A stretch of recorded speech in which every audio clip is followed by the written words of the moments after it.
इस घर में तो कोई पान नहीं खाता, तो फिर ये सारा पान का सामान किसने है? मम्मी जी, क्या अभी कल इतने सारे मेहमान आए थे तो पान मंगवाए गए थे ना, कुछ लोगों ने खाए थे पान। अच्छा बिट्टू जी, एक बात बताइए, औरतों ने पान में किमाम खाना कब से शुरू कर दी? हाँ, ये जरूर है कि अगर किसी इंसान के खाली पेट में ये किमाम जाए तो उसे चक्कर आ सकते हैं और उल्टियां भी हो सकती हैं। जी चीफ, किमाम।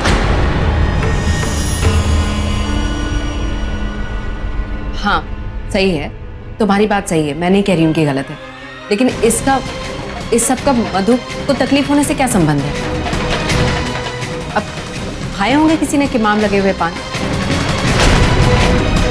घर बहुत ही एडवांस हो गया बिट्टू जी, अब तो मेहमानों ने भी इस घर में जहर फैलाना शुरू कर दिया। एक काम करिए। जी चीफ।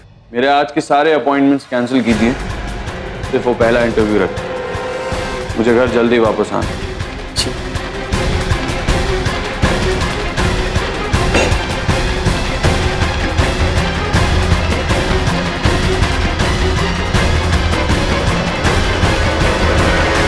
हद हो गई अब तो, गलती करे मधु और बिना मतलब सफाई दे हम। तिवारी कौन सही है कौन गलत, ये बोलने का हक सिर्फ उसे होता है जिसने कभी गलती ना की हो। इसलिए अब तुम चुप ही रहो थोड़ा।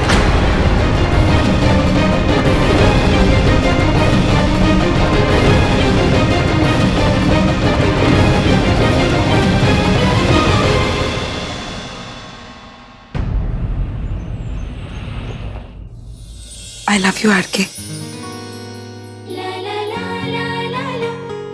नहीं, ऐसे नहीं, फिर कैसे बोलूं? कुछ समझ में नहीं आ रहा है। नहीं मधु, अगर मैं उसके सामने हड़बड़ा जाऊंगी तो उसे और एक मौका मिल जाएगा और कहेगा, बीवी ऐसे हड़बड़ा क्यों रही हो, जैसे किसी का खून कर कर आई हो और उसकी लाश छुपाना भूल गई हो। नहीं नहीं, क्या करूं मैं? बिल्कुल टेढ़ा है, तेरा है पर मेरा है। आरके, आई होप आज मैं तुम्हें अच्छी लगूं। कॉन्सेंट्रेट कॉन्सेंट्रेट, सोच कैसे कहेगी, है ना? हाँ।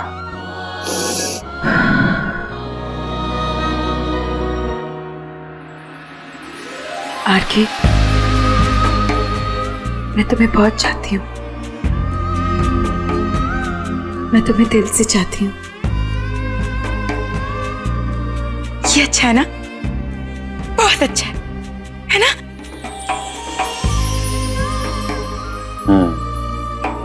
बहुत अच्छा है।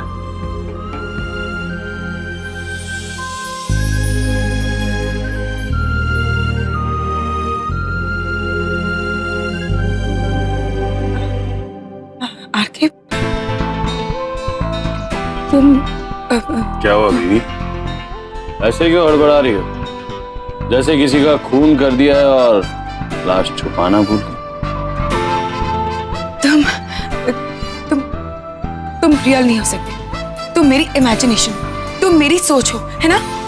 अब बीवी, आरके तुम्हारे सपनों के पर्दे पर चल रहा है, तो इसमें आरके की तो कोई गलती नहीं है।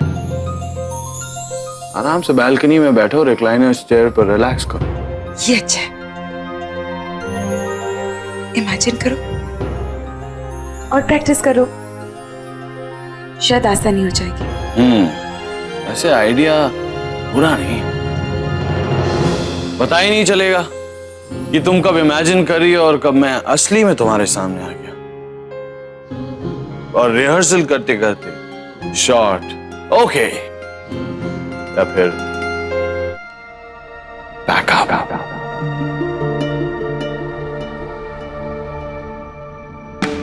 तो मैं क्या करूं, कैसे करूं? प्लीज मेरी हेल्प करो ना। अभी भी मैं तुम्हें डायलॉग्स तो दे नहीं सकता हूं कि ये लो बीवी, ये डायलॉग्स बोलना है और ऐसे बोलना है। RK you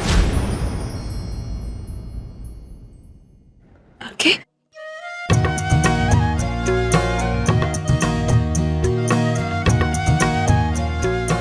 idea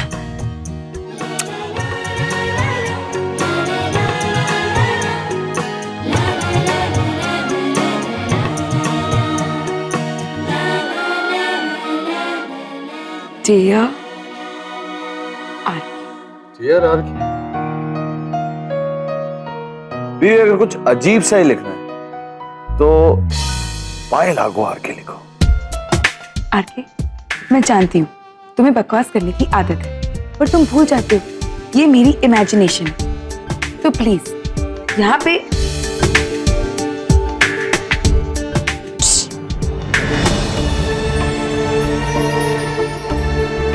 Rishabh mister Rishabh Kundra मैं मधुबाला ऋषभ कुंद्रा ये ठीक है लोरी बहुत बेसुरी है, सुर में गाओ नींद ही आ जाएगी। ज्यादा ओवर स्मार्ट बनने की कोशिश मत करो समझे। डियर डियर नहीं हाय डियर नहीं मैं एक काम करती हूँ मैं ना पहले पूरा लेटर लिख लेती हूँ फिर सोचती हूँ पहले क्या लिखना है ना। हाँ बीवी मैं टहलने जा रहा हूँ, साल 2 साल में आ जाऊंगा, तब तक तुम्हारा लेटर भी कंप्लीट हो जाए। अरे पर मैं अकेले कैसे जी लिखूंगी। हेलो मेरी हेल्प आरके सुनो आरके मैम वो चीफ बाहर गए हैं एक इंटरव्यू के लिए, आधे घंटे के बाद ही लंच के लिए आएंगे वो।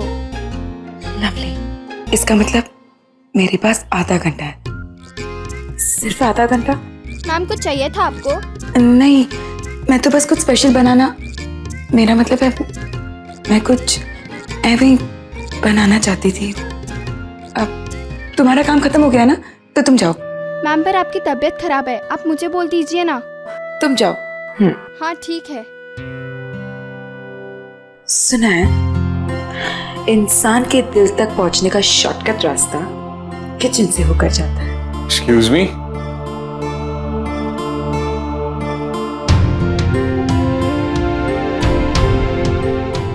इंसान ओ बीवी तुम भूल गई हो, तुम्हारी किस्मत में तो शैतान है। एक्सक्यूज मी आरके को शैतान मत बुलाना वरना इस सेब में जहर डालकर तुम्हें खिला दूंगी।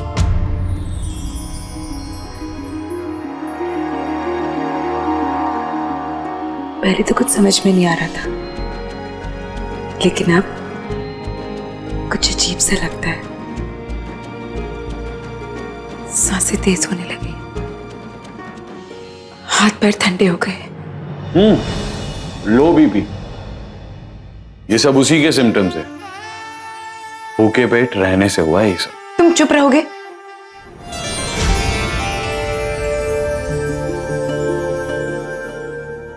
जब भी मेरे सामने आते हो तो धड़कनें तेज हो जाती है। जानते हो वो सारी बदमाशियां जिससे पहले मुझे गुस्सा आता था अब क्यूट सी लगती है। पहले तो तुम्हें देखकर दूर भाग जाती थी पर अब क्या?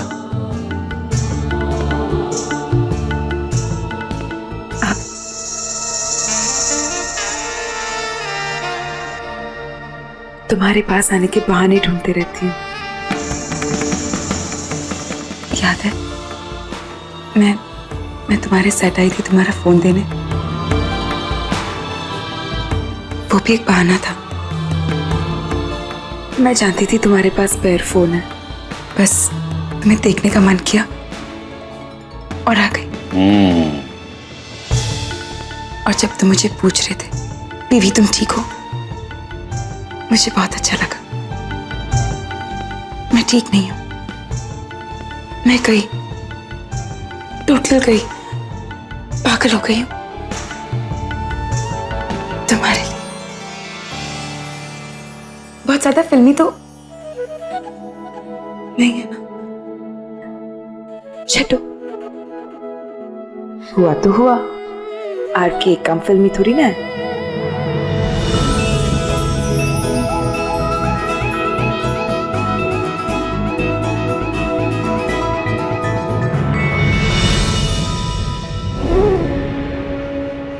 अरे वाह, क्या बात है। कहाँ गई वो बीमार चक्कर खाती देवरानी?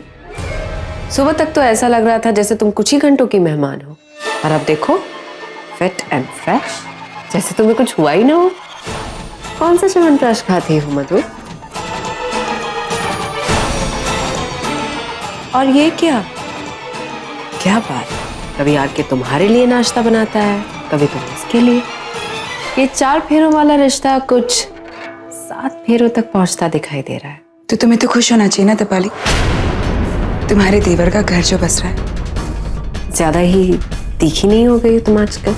चौल में रहने वाली मामूली सी लड़की उड़ना सीख रही है। नहीं दीपाली, चौल में रहने वाली ये लड़की, उसे अपने पैर जमीन पर रखना और उड़ते हुए लोगों को पाए और सीओ बोलना अच्छे से आता है।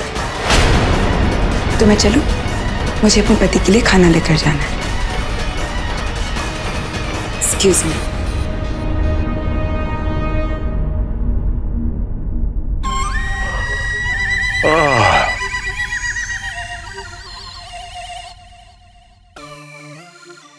अबे लाले, ये क्या पिला दिया तूने डबल डोज? तू 2-2 क्यों दिखाई दे रहा है? तू तो यहाँ है। अबे से क्यों? डैडी जी सोने दो ना। अबे देख। क्या देखना है? कौन है ये? डैडी जी मुझे तो ये MIB लग रहा है। अबे MIB क्या होता है उल्लू के पट्टे? मुस्टैंडे इन ब्लैक। मुझे ऐसा लगता है कि घर में 2 नए नौकर आए हैं, इसलिए यहाँ घुसाए। ऑर्डर दीजिए इनको। ठीक है, तुम दोनों बार में जाओ और वहां से ग्लास और आइस बकेट लेकर आओ। हाँ, जा।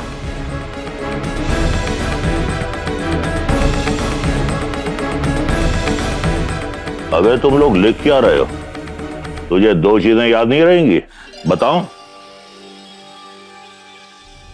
2 चीजों का ऑर्डर दिया, तू लिख ही जा रहा है यार।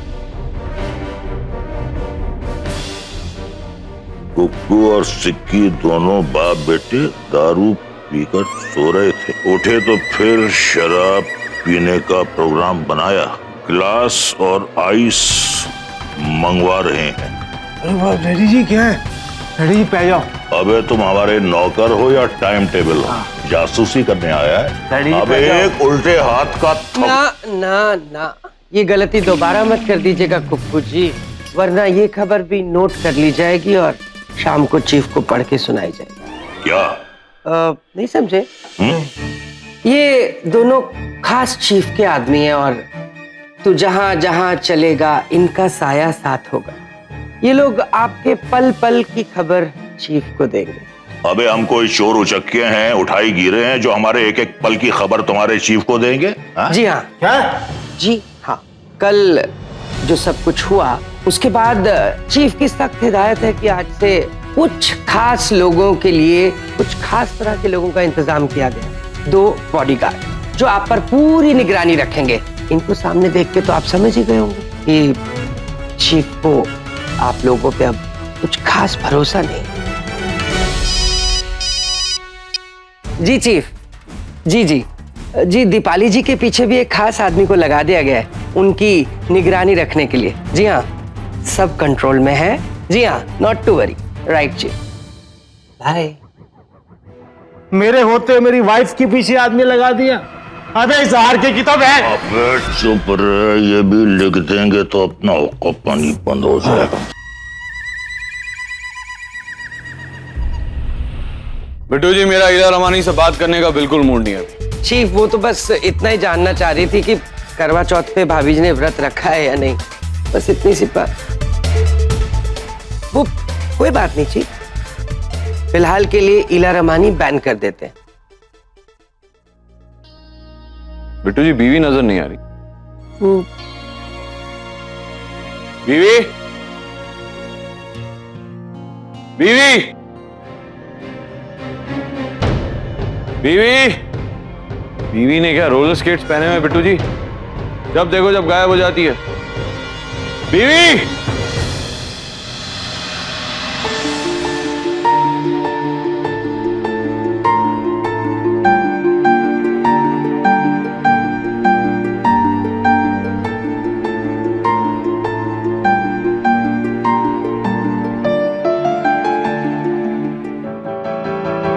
आरके वो चीफ, मैं जरा वो बाहर बिजली का खंबा देख के आता हूँ, खड़ा है कि नहीं, कहीं चोर ले तो नहीं गए उसे।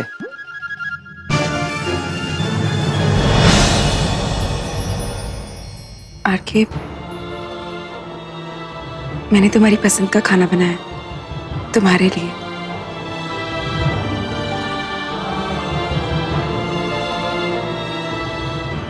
तुम खाओगे या मैं खिला? so sweet of you, बीवी।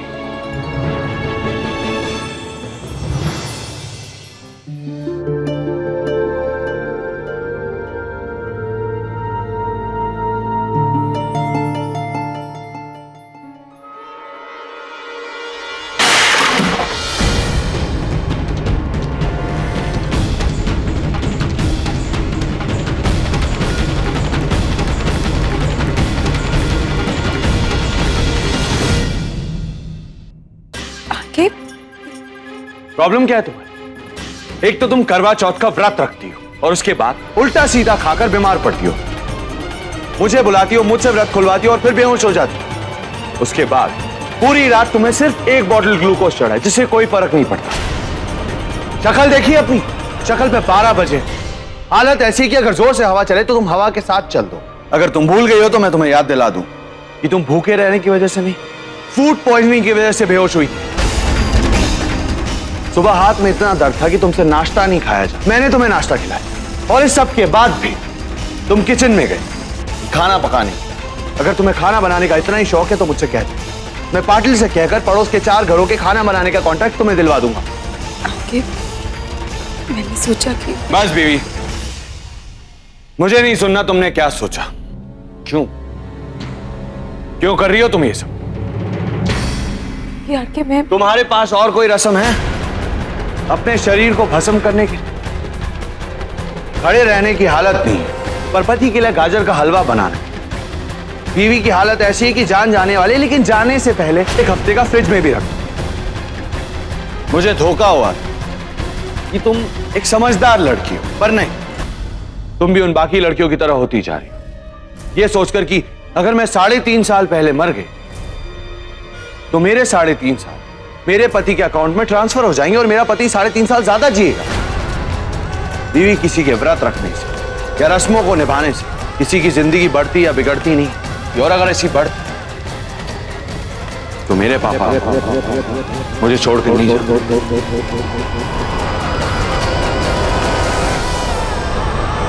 मेरी मां ने भी उनके लिए व्रत रखे थे, बहुत सारे, और मेरी मां के रखे हुए व्रत मेरे पापा को बचा लेते।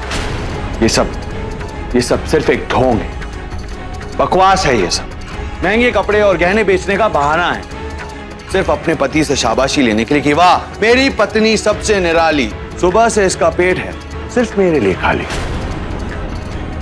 ये सब बकवास है। मधु, भूखे रहना, पति के पैर छूना, व्रत रखना, रस्में निभाना, ये सब अपने आप को बेवकूफ बनाना। इज्जत कमाई जाती है, व्रत रखकर रस्में निभाकर मांगी नहीं जाती। और ये सब जितना जल्दी तुम समझ लो तुम्हारे लिए अच्छा होगा।